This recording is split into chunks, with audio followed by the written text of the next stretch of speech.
제가 과거 영상에서 논팜 페이롤, 비농업 고용지수가 오르면서 실업률이 올랐던 지난 노동 데이터가 좀 이상하다고 말씀드린 바가 있습니다. 궁금하신 분들은 이 영상, 제가 잘 만든 영상이니까 이 링크 걸린 영상 참고해 주시고요. 오늘 이 궁금증을 해결할 수 있는 유력한 가설을 하나 찾아가지고 공유를 해드립니다. 캔사스 시티 페드에서 나온 보고서인데요. 이코노미스트가 쓴 보고서인데 내용이 이렇습니다. 고등학교 졸업 이하의 학력을 가진 노동력이 급격히 늘어서 팬데믹 이전 수준을 넘어섰다. 그래프 한번 보실까요? 이 차트 1, 이거에 파란색 선이 고등학교 졸업 이하 노동력인데요. 이 급격하게 늘어난 것을 볼 수가 있습니다. 소위 이 프라임 에이지라고 불리는 25세부터 54세 노동력과 55세 이후 올더 에이지의 노동력은 팬데믹 이전으로 돌아가지 않았지만 유독 최근에 이 고졸 이하의 대학 재학 포함이죠. 대졸이 되기 전까지는 고졸 이하입니다.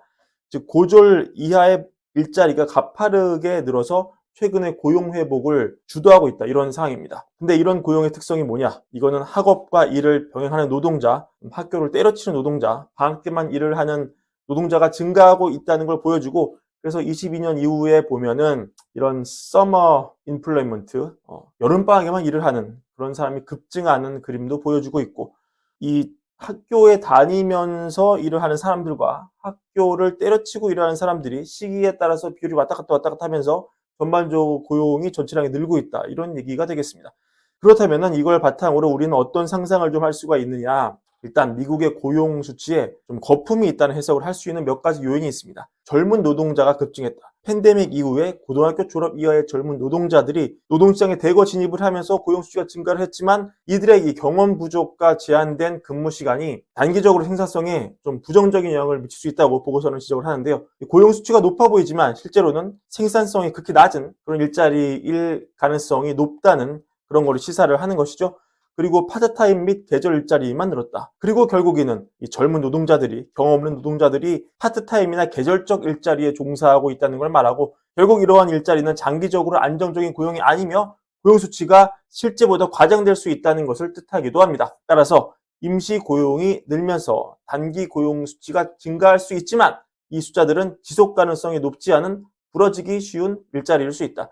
그래서 갑자기 이렇게 톡톡 튀어오르는, 지난번 우리가 5월 논판 페이롤 숫자 봤듯이 톡톡 튀어오르는 숫자의 앞으로 그다지 겁먹지 않아도 된다. 이런 추리를 우리가 하게 만들고요. 그리고 이 과거에 논판 페이롤 숫자가 늘었는데 이 사회 전체적으로 취업자 수는 오히려 줄었던 이 5월의 데이터는 어떻게 해석을 해야 하는 거냐. 제가 이게 좀 이상하다고 말씀드렸는데, 이 마찬가지로 또 그 당시 비경제 활동 인구가 또 확 늘었던 이 상황은 어떻게 해석을 해야 맞는 것이냐.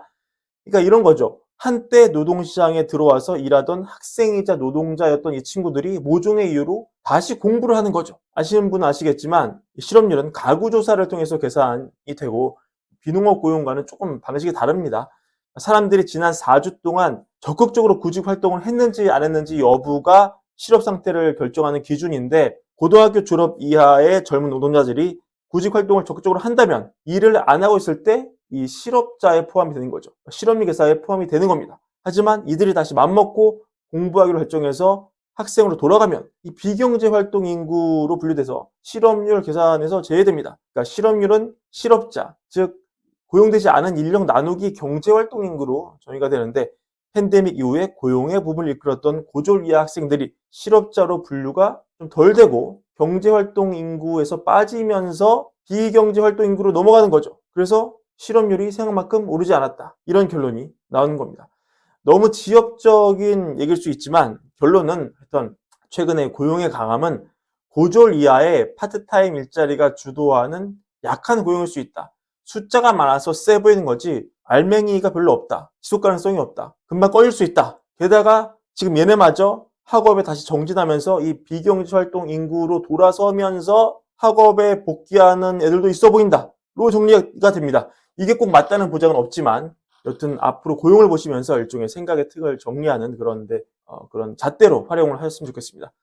최근 이 장기물 입찰이 잘 나온 경우가 종종 있는데, 오늘은 20년물 입찰이 아주 잘 팔렸습니다. 130억 달러 규모였는데 이 경매전 수익률이 4.48이었는데 낙찰금리가 4.452로 찍혔습니다. 이 JP모건이 지난 17일까지 주간 국채국의 설문조사를 했는데 6월 3일 이후에 가장 롱 포지션을 보였다고 해요. 채권에 대해서. 그러니까 연준이 9월에 금리 인하할 배당률이 이 국채 시장에서는 68%까지 올라갔습니다. 그리고 이 국채 판매 호조를 뒷받침할 백그라운드가 오늘 있었죠. 생각보다 부진했던 소매 판매.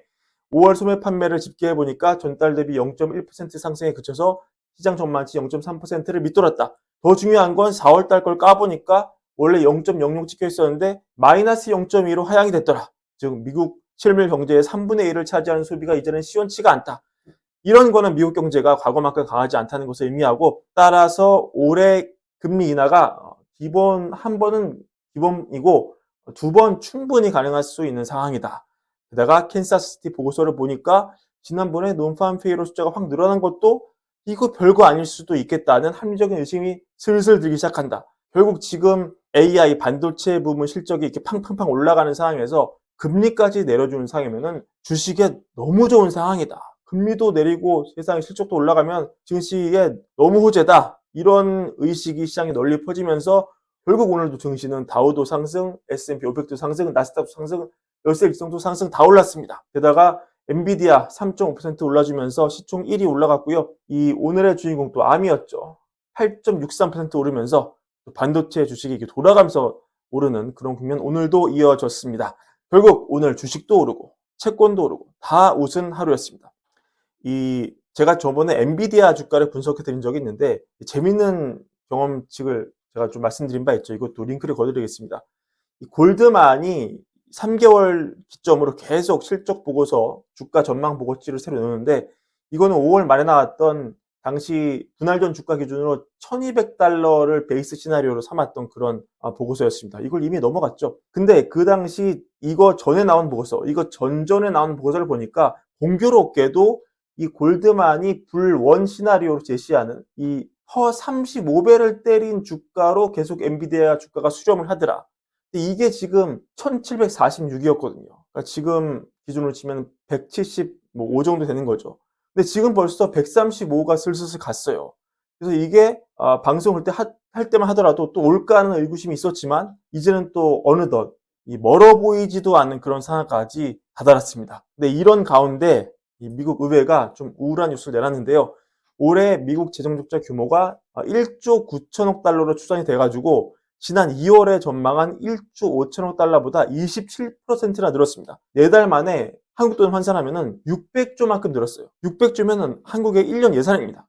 4달 만에 미국 재정 적자가 한국 1년치 예산만큼 늘었어요. 게다가 2034년에는 2조 8천억 달러까지 늘어난다는 그런 추계가 발표가 됐습니다. 하지만 놀라운 것은 이 국내 총생산 GDP가 올라가기 때문에 GDP 대비 재정적자 비율은 올해 7%로 집계가 되고 2034년도에는 그렇게 적자가 늘어나는데도 6.9% 떨어집니다. 그러니까 미국 정말 대단하지 않습니까?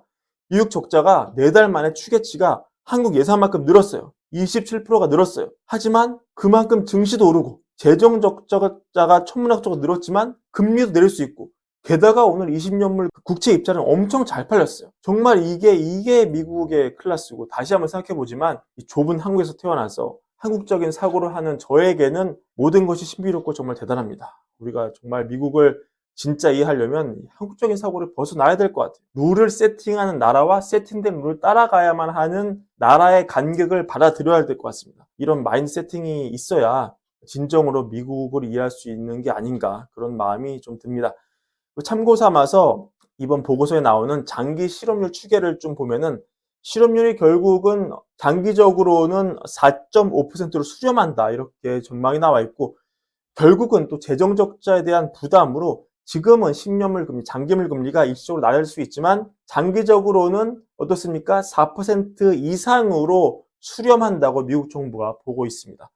기준금리는 내년부터 급격히 하락하기 시작해서 결국 26년쯤에 이 크로스가 나와서 쭉쭉쭉 하락하면서 이 장단기 금리 역전이 해소되는 이런 그림으로 미국 정부는 보고 있다. 즉 지금 일각에서 얘기가 되는 장기적으로 장기물 금리가 오를 수 있는 메커니즘, 이런 것도 미국 예산 전문가들은 받아들이고는 있다. 하지만 당장 벌어지는 일은 아니다, 이렇게 보고 있다는 점 참고하시기를 바랍니다. 자, 오늘 여러 소식을 전해드렸고요. 오늘 브랜비어 준비한 영상은 여기까지입니다. 월걸부 구독과 좋아요 부탁드리고 많은 사랑과 함께 부탁드립니다. 감사합니다.